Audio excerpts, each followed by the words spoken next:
some shit. Brahms. How'd you come up with that? He tells me all sorts of things. You okay? I just think it's all a little bit creepy.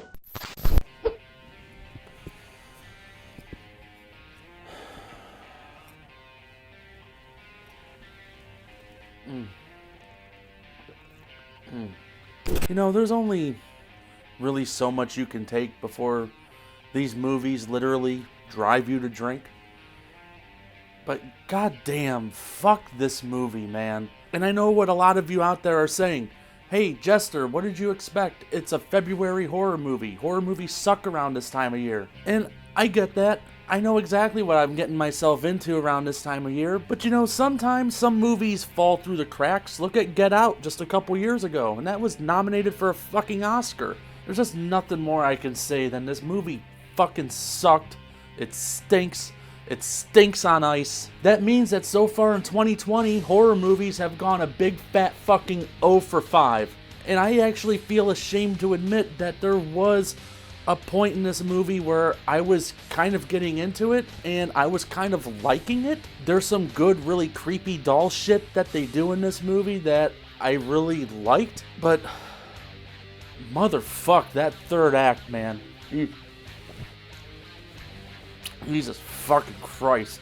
I haven't seen a third act completely destroy the vibe and momentum like this movie did since probably The Turning, just a couple weeks ago.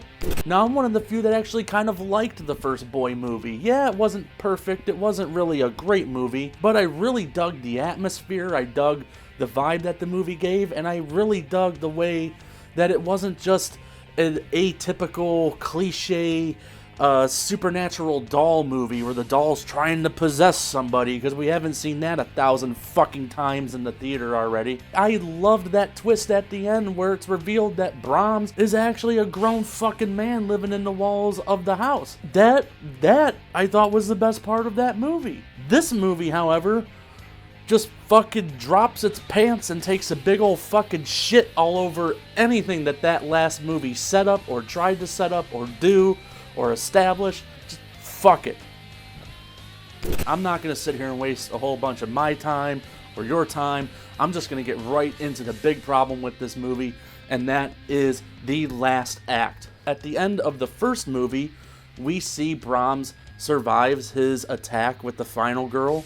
He goes back to living in the walls, and he rebuilds his doll.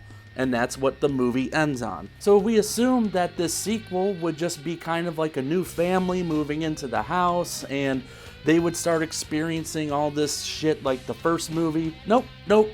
This movie has fucking killed Brahms, and they killed him off screen in between the Boy 1 and the Boy 2. Somehow he died from the wounds he suffered at the end of the first movie. So Brahms out.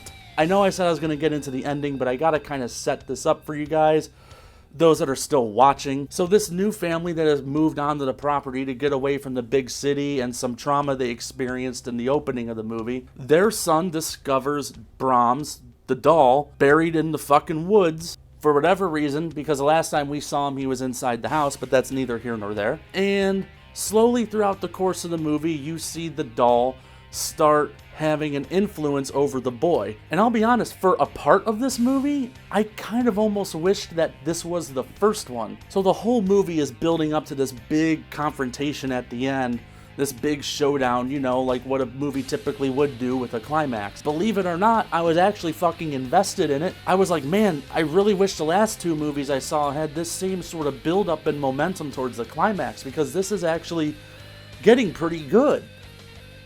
And then it happened.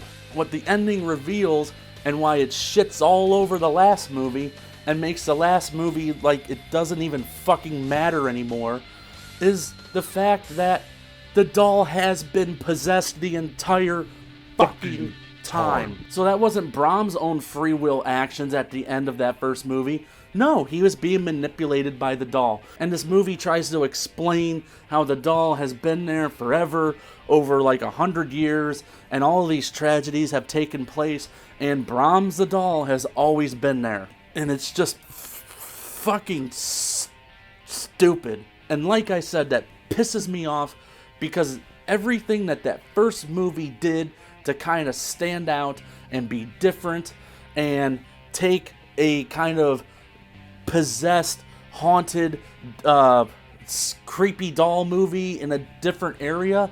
Man, they just fucking pissed all over it and just fucking sold out and went the conventional possessed doll way.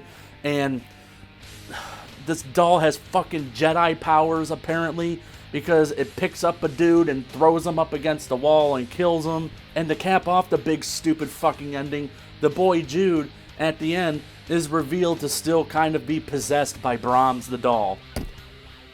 Woohoo! And one thing that I thought was really stupid in this movie is the fact that the doll is still called Brahms. Now, Brahms was the name of the boy in the first movie, and we all saw that he was the adult living in the walls. And the doll had the name Brahms because the parents made the doll and named it after their son. But if the doll had been possessed for years, why does it still use the name Brahms, even though that's not its name? It was the name of the son from the first movie and not its name from hundreds of years ago. And you know what? Just fuck it, man. Just fuck.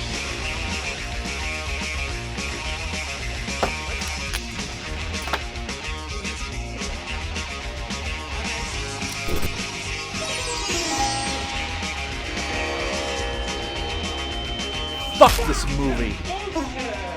When talking about The Boy 2, I don't even know where to start. I thought Katie Holmes delivered an okay performance. I thought the boy who played Jude did well. And for the most part, I liked some of the creepy doll shit that they did in this movie. And it had a nice build towards the climax. The problem is that there wasn't much else going on with the movie, and the climax was a big fucking farce. And it fell into similar traps that other movies that I have reviewed so far this year have fallen into. Either they don't know how to end the movie, or the ending is a complete fucking joke. But The Boy 2 managed to somehow be both. Now, if you weren't a fan of the first movie and you wanted a more supernatural take with it, maybe this piece of shit is for you. But if you were a fan of the first movie, stay the fuck away from this one. Well, that was my rant over The Boy 2, and I gotta say that the only part of this thing that I've liked so far is this wonderful fucking beer that I'm drinking right now from Steigl. But what were your thoughts of the movie? Did you like it? Did you not like it? Please post them below. As always, like, comment, and subscribe. Adios, and GTFO.